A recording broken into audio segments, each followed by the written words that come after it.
अजित पवारांचा अर्थसंकल्प कठोर आर्थिक शिस्तीचा की लोकप्रिय घोषणांचा असा सवाल निर्माण झालाय।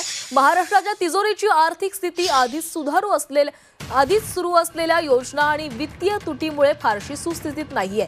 त्यामुळे अर्थमंत्री अजित पवार यंदाचा अर्थसंकल्प त्यांच्या स्वभावाप्रमाणेच कडक शिस्तीचा सादर करतात का यावर संपूर्ण राज्याचं लक्ष लागलंय। गेल्या काही दिवसात अजित पवारांनी राज्याला आर्थिक शिस्त लावण्याची गरज असल्याचं सुतोवाच केले होते। महाराष्ट्राच्या बजेटमध्ये सध्या सुमारे 2 लाख कोटींची वित्तीय तूट आहे, तर 8 लाख कोटींपर्यंतच्या कर्जाचा बोजा आहे। राज्यासमोरील खर्चात वाढ होतीये आणि महसूल उत्पन्नात असणारी दरी हे साधण्याचं आव्हान आता अजित पवारांसमोर आहे। महसूल उत्पन्न वाढीसाठी दारूवर कर वाढवण्याची शक्यता वर्तवली जाते। त्याचसोबतच मुद्रांक शुल्क, नोंदणी शुल्क आणि इंधन करात वाढ केली जाण्याची देखील शक्यता आहे। महसूल उत्पन्न वाढीसाठी दारूवर कर लादण्याची शक्यता वर्तवली जाते। मद्य निर्मितीवरील उत्पादन शुल्कात वाढ होण्याची ही शक्यता आहे। देखील मोठी असते।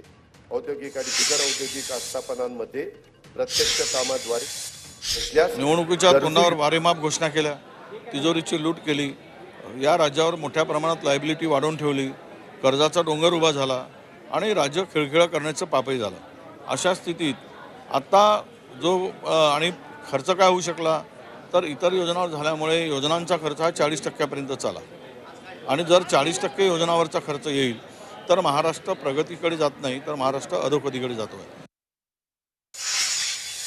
मागच्या काळातले वक्तव्य, मग लाडकी बहीण योजना असेल, अन्य योजना असेल, कित्येक कॉन्ट्रॅक्टरांचे हजारो कोटी रुपये देणं थांबलेलं आहे। सार्वजनिक बांधकाम विभाग असेल, जलसंधारण असेल, जलसंपदा असेल, कित्येक लोकांना, कित्येक आदिवासी आणि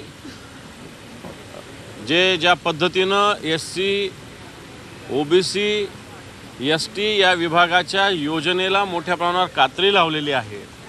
आणि या सगळ्या स्थितीमध्ये राज्याच्या अर्थसंकल्पाकडून फार आशा बाळगावी असं मला वाटत नाही। ज्या कुठल्या सकारात्मक गोष्टी सरकारच्या माध्यमातून सरकार म्हणून केल्या जात आहेत ते देवेंद्र फडणवीस साहेबांनी 7 तारखेला त्यांच्या भाषणाच्या माध्यमातून सांगून टाकल्या।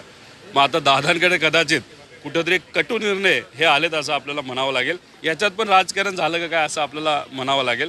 पण ठीक आहे, दादा त्या बाबतीत काय बोलतात आपण बघूया। आमच्या सगळ्यांची अपेक्षा आहे की तुम्ही कर्जमाफी म्हणला होता, ती कर्जमाफी तुम्हाला शेतकऱ्याची करावी लागेल। इलेक्शनच्या काळात महिलांना तुम्ही 2100 रुपयेपर्यंत मानधन देऊ असं सांगितलं होतं लाडक्या बहिणींना। त्याच्यावर भावांतर योजना आणू, जेव्हा भाव पडतील कांद्याचे, सोयाबीनचे कुठले, तेव्हा त्याचा जो फरक आहे तो सरकारमधून दिला जाईल असं देवेंद्र फडणवीस साहेबांनी सरकार बोललं होतं। त्याच्याबद्दल तुम्ही काय करता हे आम्ही बघणार आहोत।